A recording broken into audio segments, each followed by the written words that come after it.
তো হ্যাঁ বন্ধুরা, সবাইকে জানাই গুড মর্নিং। আশা করি সবাই ভালো আছো আর আমি খুব খুব ভালো আছি। তো আজকে শেয়ার করতেছে তোমরা আমার সারাদিনটা কীরকম কাটে। তো সকাল সকাল মুখ ধুয়ে ফেলাম, চা খাইতাম।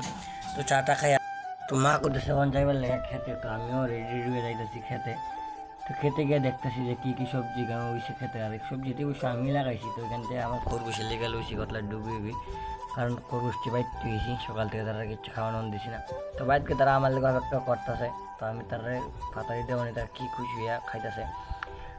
তো এদিকে দুপুর হইতে আই পড়ছে আইসক্রিম। তো আমিও গেছি আইসক্রিম খাইতাম।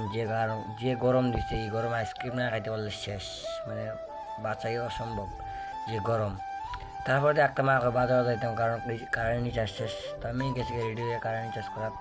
তারপরে আমাদের হারাদি বাজার কারেন্ট অফিসে। তো আমি কিন্তু রিচার্জ করলাম। তো রিচার্জ করে দেখতেছি বাড়িতে আবার। তাই বললাম একটা দোকানের সামনে, আমরা শিববাড়ি।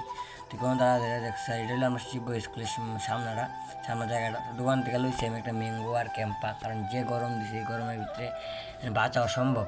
ঠান্ডার ম্যাঙ্গোটা খাই খাই বাইর দিতেছি। তো বন্ধুরা বাড়িতে ফুটছি। ভিডিওটা দূরে যদি ভালো লাগে like comment share subscribe. Tata.